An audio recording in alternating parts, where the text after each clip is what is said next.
It was Super Bowl Sunday night, and the big game festivities had finished an hour or so earlier. A busy bar in Key West, Florida, Conktown Liquor and Lounge, was serving a crowd of hangers-on and those who didn't have to be somewhere early the next morning. A group of 3 young men get up from their drinks and head out the back door leading into the parking lot behind the bar. A middle-aged man, the owner of this strip mall, gets up and follows them. Minutes later, as things moved into the early hours of Monday, there were shots from behind the building. A shot was fired, followed by 2 more in quick succession. One young man's life would pour out into that parking lot, and another man's life would be changed forever. What had happened and why? Let's look together into the shooting of Garrett Hughes on that fateful night. Before we begin, we would like to send our deepest sympathies to the family of Garrett Hughes, who lost their son on that night.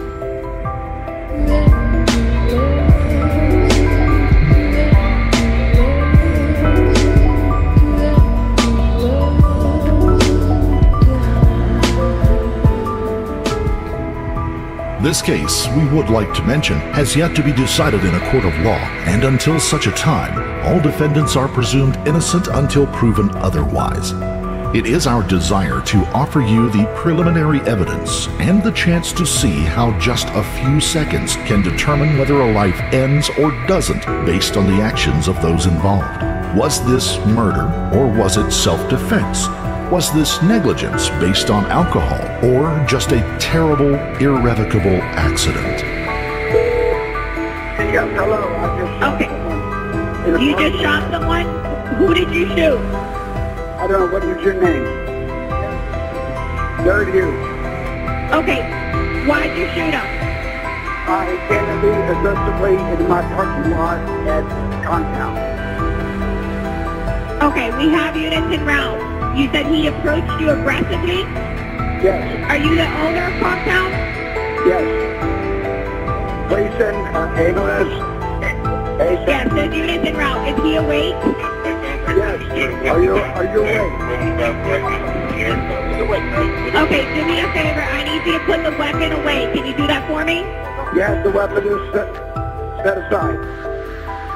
Okay, there's a unit pulling up right now, okay? Can you tell me where you hurt him, where you injured? In the stomach. I'm right there. I'm here.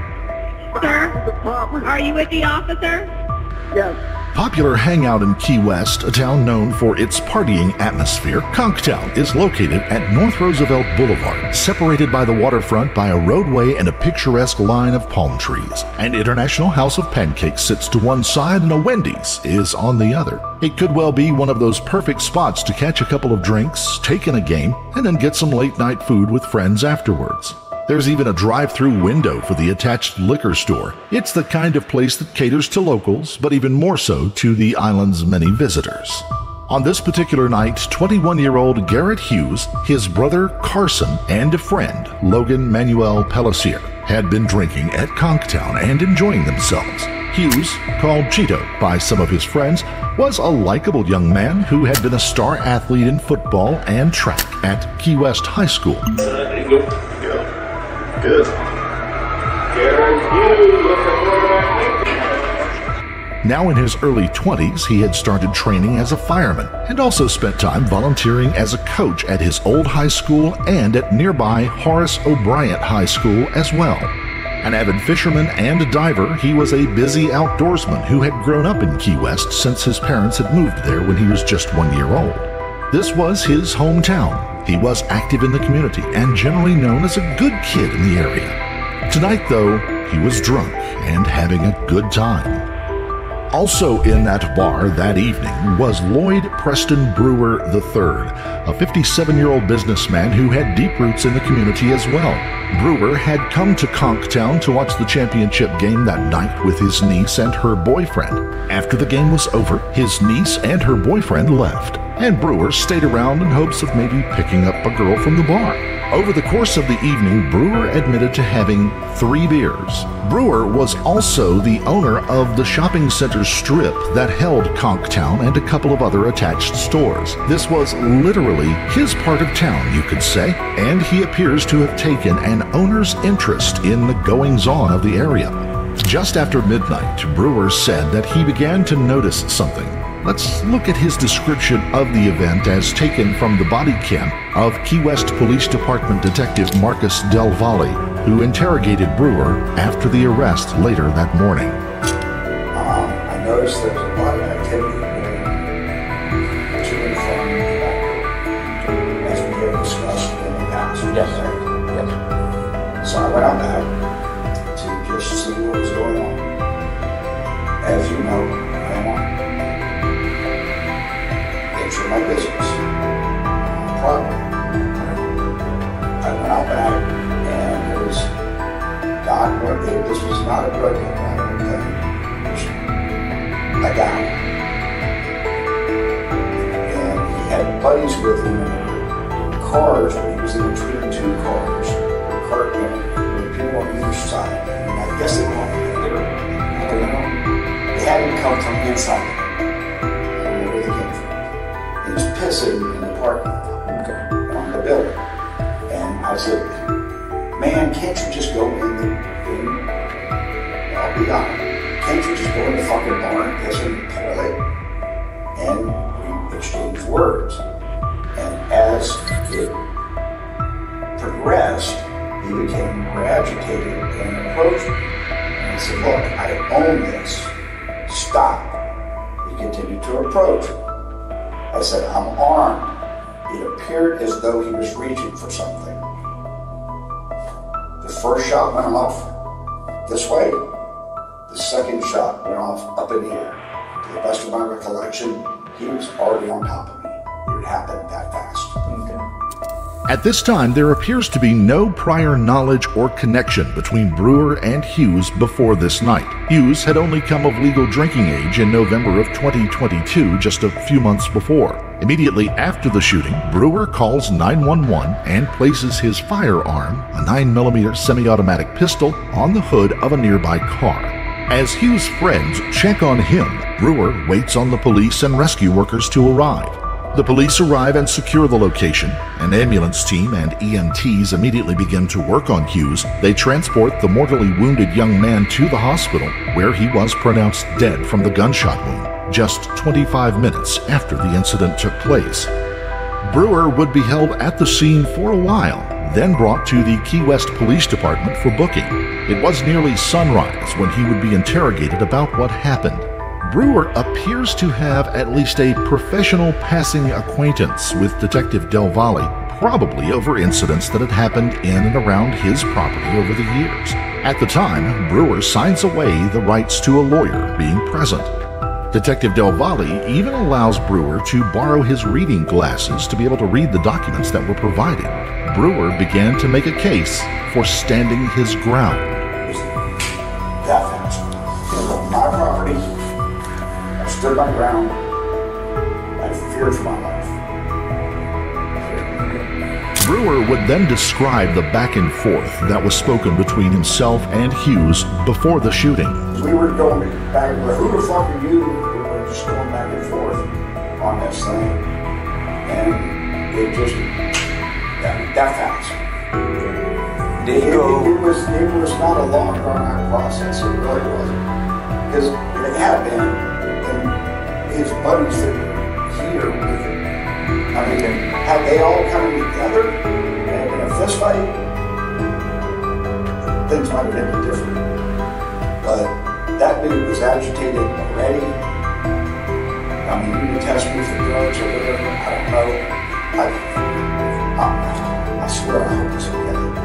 At this time, Brewer has not been told that Hughes had died. He does not know this has moved into a much more serious situation, one where a charge of murder is a distinct possibility.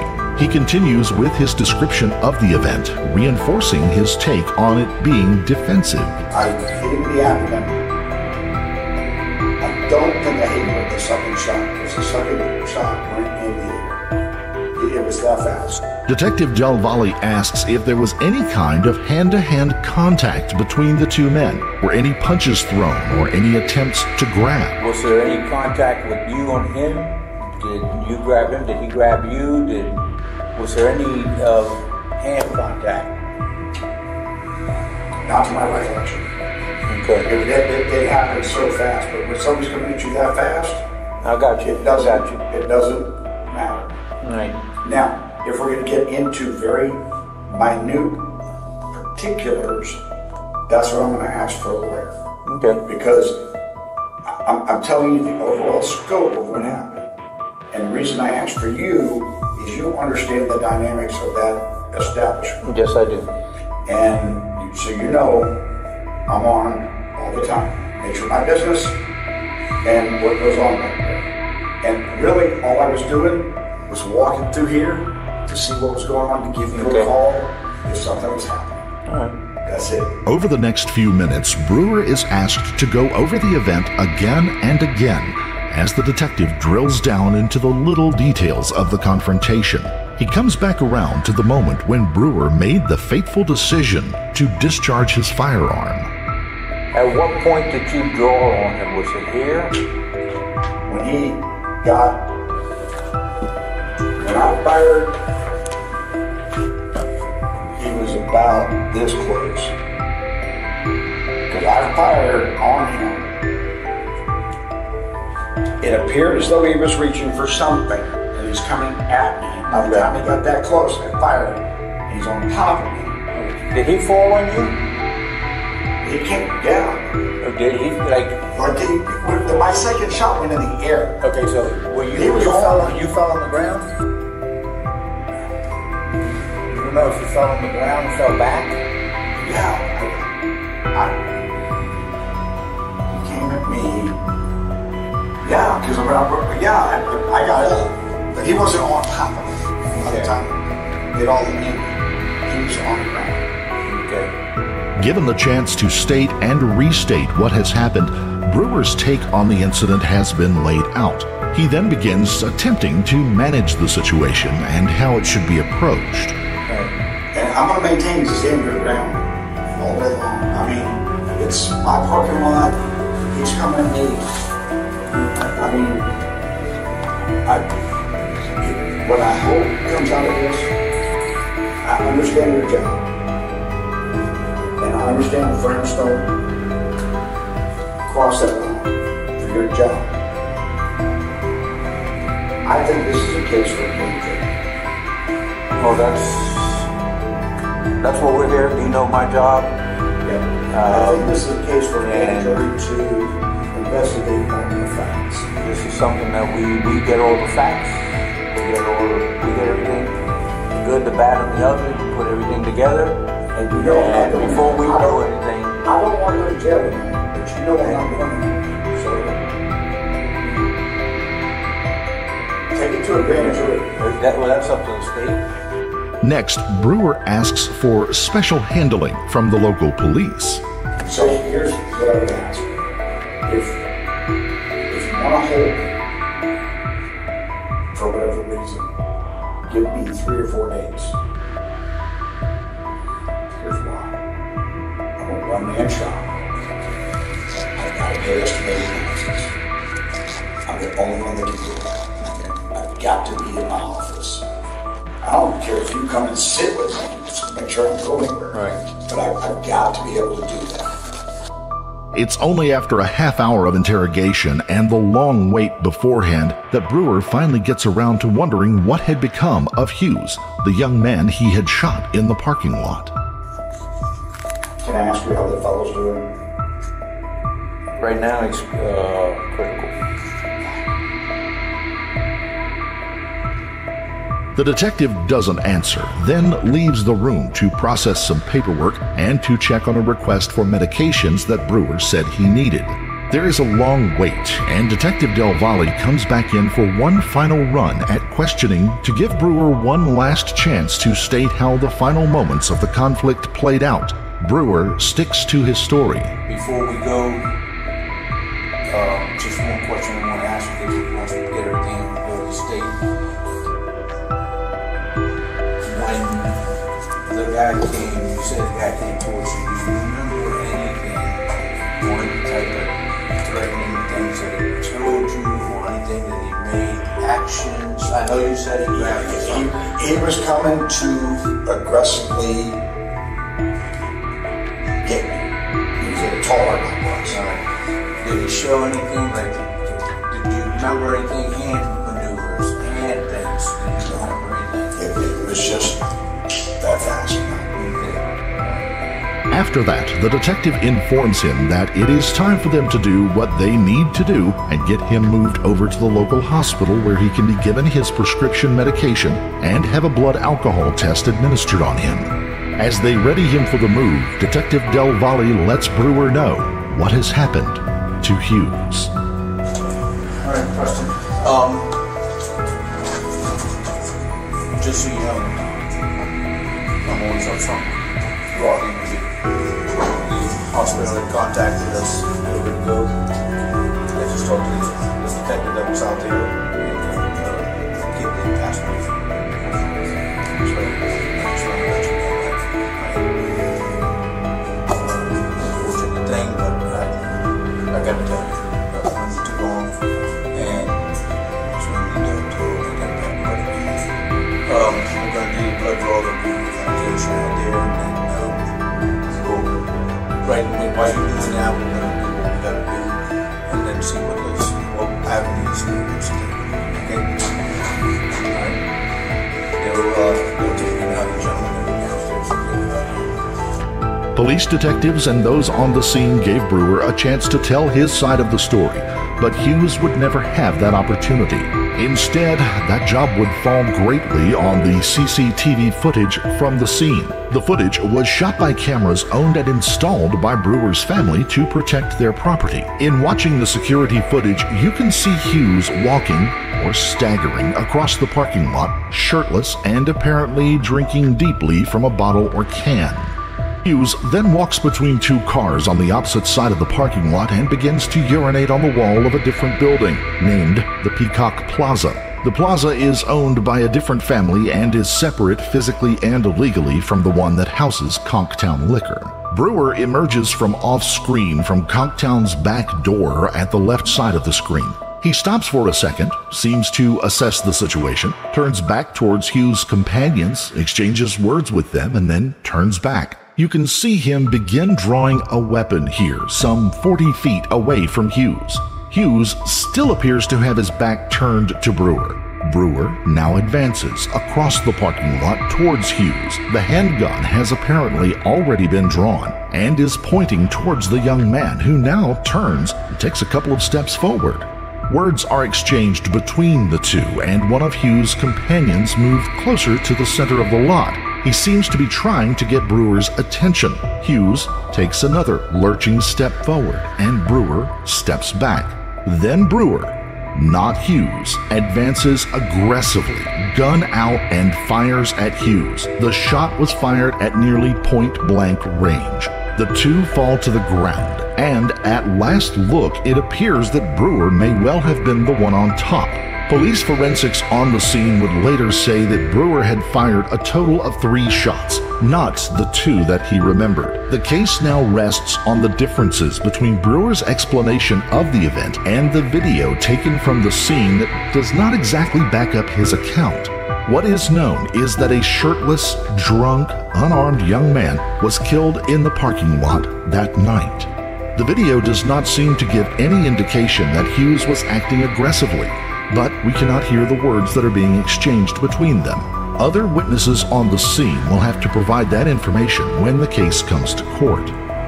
A case could be made for Brewer under Florida's Stand Your Ground law had he stayed in the center of the lot where he paused for a moment, gun drawn, and exchanging words. At that moment, he was in a defensible position and could be considered in command of the situation. Then he advances another 15 to 20 feet as Hughes apparently zipped up and turned around.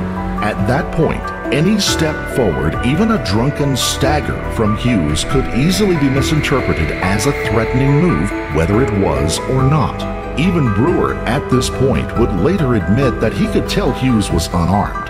Hughes reaching for his waistband could easily be determined to be the young man just adjusting his pants after he had finished urinating. Perhaps Hughes' companion that advanced out and into the open area of the parking lot had triggered Brewer's fight or flight reflex, perceiving him to be an additional threat. Whatever the cause, the trigger was pulled and every life there either ended or changed irrevocably in just the next few seconds. Brewer is currently being held without bond after pleading not guilty to second-degree murder in the death of Hughes and aggravated assault with a deadly weapon for threatening Carson Hughes, and a federal misdemeanor charge of carrying a firearm in an establishment whose primary purpose is the sale and consumption of alcohol. If convicted on the second-degree murder charge, Brewer could receive a sentence of 25 years to life, and it is subject to mandatory minimum sentencing rules due to the death being caused by a firearm. Locally, the death of Garrett Hughes was met with great sadness in the community. He was remembered as a popular young man and volunteer with the community's youth. A benefit concert was held in his name at Key West's Coffee Butler Amphitheater, with a number of local celebrities performing. Over 2,000 people attended and over $50,000 was raised for a scholarship fund established in his name. Once again, we at Beyond Evil present this case as an opportunity to examine a current case and to look at the ramifications, both legal and social, that it presents. As this case is still waiting to be decided before a judge and possibly a jury, please understand that we offer no legal advice, judgments, or opinions, and just strive to provide the facts and evidence that are available at this time. If you found this case compelling, don't forget to like the video. Comment down below your take on it, and please subscribe to the channel. Less than half of the viewers of our videos are subscribers. Subscribing is easy, and it makes a huge difference in our ability to continue to provide you with top quality true crime content. Also hit the notification bell in order to stay up to date each time we reveal a new shocking case. And until next time, stay safe and keep your eyes peeled. You never know what's lurking in the shadows.